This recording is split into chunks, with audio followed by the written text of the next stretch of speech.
a intuição. O que é isso? Como que a gente pode entrar em contato com algo que eu não conheço, sem necessariamente usar os 5 sentidos?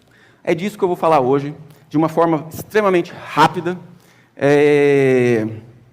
muitos conceitos, e ao final a gente vai fazer uma atividade prática muitíssimo interessante.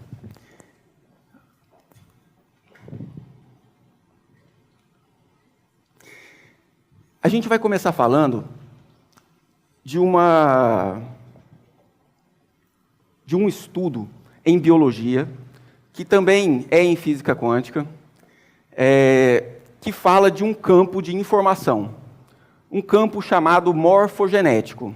O início da história desse campo de informação, que na verdade é um arquivo em nuvem, que guarda a experiência de todos os seres humanos, de todas as épocas, de todas as ciências.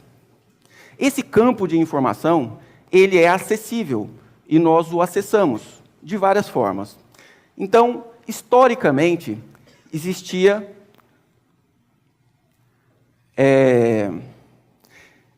cientistas japoneses no arquipélago do Japão, eles estudaram macacos.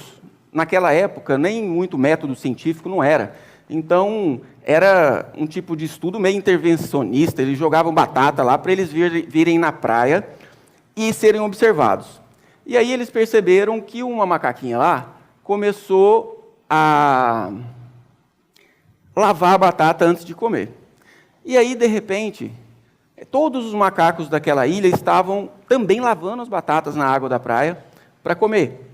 Aí, como um passe de mágica, todos os outros macacos daquela mesma espécie, das outras ilhas vizinhas, começaram a ter o mesmo comportamento. Mas como? Como essa informação voou de uma ilha para outra, visto que eles não tinham um contato direto? Isso trouxe muitos questionamentos ao psicólogo, na verdade, biólogo, bioquímico, Rupert Sheldrake, que foi um estudioso com publicações em várias áreas, e ele se questionou muito a respeito disso. E ele publicou um livro chamado Cães Sabem Quando Seus Donos Estão Chegando. Alguém já teve essa percepção do animal? Gato, de repente ele vai lá para a porta, aí o filho chega. Por exemplo, muitas pessoas relatam isso. E aí ele fez alguns experimentos controlados para entender melhor como que funciona isso. E aí ele colocou uma câmera na casa, onde tinha um cachorrinho que tinha habitualmente essa capacidade de saber na hora que a dona estava vindo para casa. E aí saiu com a dona do cachorro para uma cidade próxima e, ao mesmo tempo, a câmera filmando o cachorrinho, filmando ela. E o cachorrinho estava lá no pé da mãe da dona e tal. Aí, de repente, na hora que... ninguém sabia a hora que a dona voltaria. Ninguém sabia. E na hora que é comunicado para a dona, olha, vamos embora para casa. Nesse mesmo momento, o cachorrinho se levanta e vai para a soleira da porta esperar a dona chegar. Mas como? Como que passou essa informação? O Rupert Sheldrake criou esse termo e atribuiu esse campo de informação, chamado campo morfogenético. Ele trouxe também um estudo técnico, científico, baseado em evidências, baseado em método controlável, onde ele colocava uma pessoa aqui e a outra ali, e a outra de costa, de olhos vendados, e era perguntado para ela lá, que estava de costa, de olhos vendados, a pessoa que está lá atrás está olhando para você? Aí ela respondia sim ou não. E foi repetindo essa pergunta várias vezes, e a pessoa que às vezes estava olhando para ela, e às vezes estava não olhando para ela e fazendo uma conta de matemática, assim, só para tirar realmente o foco. E, estatisticamente, o acerto foi muito maior do que os erros. Ou seja, existiu uma relevância científica, estatística, nesse experimento. Ele acredita que isso tem alguma função evolutiva nas espécies. E quem já não teve essa sensação? De repente, tem a sensação que está olhando, olha, alguém está olhando ali para a gente. Então, existe uma informação que paira nesse campo de informação como um arquivo em nuvem que ele é acessado. E é esse o sexto sentido das mães, É essa a nossa capacidade intuitiva. Ele observou que os lobos, às vezes, em caça, né, porque eles estudam muito, ficam observando. E, de repente, se aproxima do covil dos filhotes um perigo, um urso, alguma coisa, e a matilha volta imediatamente. Ele observou esse tipo de padrão de que uma informação ela é transmitida de uma forma não material no padrão de imigração das aves, onde elas nasciam naquele lugar, os pais migravam, elas ficavam lá mais um tempo para crescer, e depois de alguns meses os filhos migravam, nenhum adulto ao meio, porque eles estavam observando. E eles migravam e se encontravam exatamente na mesma lagoa, daquele mesmo lugar que aquela espécie do mundo inteiro se encontra. Mas como? De onde veio essa informação? Ele atribui a transmissão dos instintos nos animais ao campo de informação. E é esse campo que a gente pode acessar através da consciência plena, através de um exercício ativo de observação disso. A estrutura biológica, a estrutura física dos seres vivos, o que define de uma célula migrar para um lado, outra migrar para o outro? Será que é só o gene? Não. Isso aqui é uma planária, é um verme que se corta ele todo, cada pedacinho vira um inteiro, né? A própria medicina não explica como que acontece o padrão de embriogênese, a formação do embrião, né? Divide duas células e, de repente, um bolinho de célula, de repente, algumas células migram para um lado e se transformam em células epiteliais, outras migram para o outro e se transforma em célula neurológica, nervosa, ossos. Mas de onde que vem essa informação de que ela tem que migrar para lá ou para cá? Será que está só no gene mesmo? Né? Então, o projeto Genoma, ele identificou 25 mil genes, muito menos do que se imaginava. E constatou-se também que é quase idêntico ao gene do chimpanzé. Então o que define tanta diferença a nível de comportamento, a nível de capacidade, a nível de estrutura do ser humano para um chimpanzé? Supõe-se que não está somente no gene, nas moléculas, né? As tentativas de encontrar a memória no cérebro em si, de alguma forma, elas até hoje não foram conseguidas. Então, esse campo de informação, ele é aonde é guardada a informação dos instintos nos animais e dos padrões de comportamento dos seres humanos. Nós não imitamos padrões de comportamento dos nossos pais, dos nossos avós? Nós imitamos, né? Às vezes nasce um neto que nunca viu o avô e é muito parecido a respeito de personalidade. Por quê? Esse campo de informação, que ele é atemporal.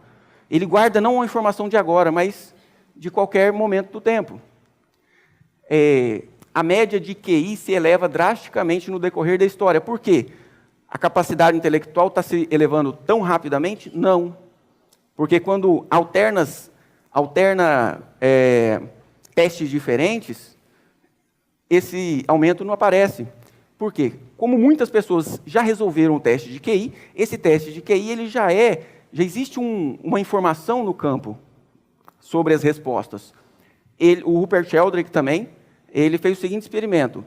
Ele colocou as pessoas para responderem as palavras cruzadas no dia em que essa palavra cruzada era publicada no jornal, e no dia seguinte ficou estatisticamente, representativamente, a diferença de que no dia seguinte era mais fácil resolver aquela palavra cruzada. Por quê?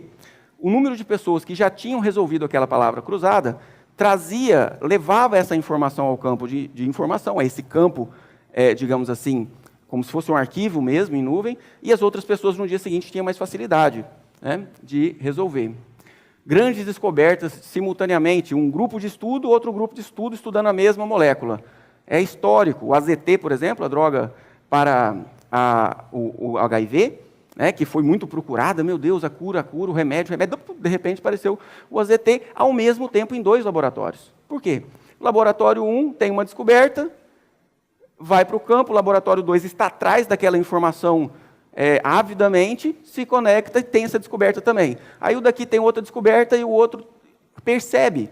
Não precisa de espionagem, né, industrial ou científica. A mensagem escondida na água, todo mundo já conhece essa, né? Que a informação que a pessoa emite para aquela molécula, ela congela de uma forma a trazer o conteúdo daquela informação, se é algo bom, se é muito obrigado, ou se é nojo, xingamento, asco. As crianças estão fazendo na escola a experiência do arroz, colocam um potinho com arroz e o outro potinho. Aí um deles, todo mundo vai lá e xinga. O outro deles, todo mundo vai lá e fala bem, conversa com aquele arroz. O arroz que todo mundo xinga, ele enche de bolor muito mais rápido. As crianças estão fazendo isso na escola. Estão vendo que o que a gente pensa determina muito do nosso destino, e o Paulo Vieira fala muito disso. Então, o nosso pensamento, a nossa capacidade, ela vai além do corpo através desse campo. Um outro estudo que prova, que mostra a presença desse campo de informação, do qual a gente pode absorver muito, é esse que pegaram os ratinhos, submeteram eles a um odor de fenol, que é um odor de fruta, que era para ser para um rato bem agradável, e davam um choque nele. Ué. Ah, tá. Aqui já está a cadeirinha de choque, ó. Então, ele... Odor, choque. Aí, toda vez que dava odor, o que ele já sabia? Choque. Descarga de adrenalina, aumento da frequência cardíaca, respiratória, pupilas dilatadas, agitadinho dentro da gaiola, ou seja, ele já sabia que ia levar um choque. E aí, beleza, células olfativas sensíveis àquele fenol aumentaram. E aí, o que aconteceu? Isso, natural, aprendizado. Mas os filhotinhos desses ratinhos foram separados das mães logo ao nascer. E depois, eles também desenvolveram muitas células olfativas sensíveis a esse fenol, e eles também tinham descargas de adrenalina na hora de sentir o cheiro do fenol, que é um cheiro de fruta. Ué, mas como que eles sabiam? Né? Então, uma gazela não precisa da mãe vir falar para que ela tem que correr do leão. Já sabe. Por isso que a gente também já sabe muita coisa. É por isso que uma mãe, ela pode ser adolescente, pode ser muito jovem, pode ser mais insegura que for. Na hora que o neném vem, ela se conecta com a informação do campo de informação, desse arquivo de nuvem, em nuvem, né, que é de todas as mães. E tem aquela força, tem aquela habilidade a lidar com aquela criança. O Jung chama de inconsciente coletivo. Então está aí a diferença entre inconsciente, que é algo um pouco mais externo, um pouco mais de informação, que é o inconsciente coletivo, ou também chamado de campo morfogenético. E também nós temos o nosso consciente, o nosso racional, que está na superfície, que está fazendo plano, que está falando eu quero isso, eu quero isso, eu quero isso. E tem o nosso subconsciente, que é o Deus em nós. O subconsciente, ele é o que determina a realidade, o que me acontece através das leis que nós criamos dentro da nossa mente. E essas leis, elas são formadas muito cedo, na infância, através das crenças, que nós aqui no curso Poder da Ação, meus queridos colegas aí de coaching maravilhosos, têm trazido essa experiência muito boa aqui para vocês. Se considerem, gente, privilegiados por estar tendo acesso a essa informação do coaching integral sistêmico.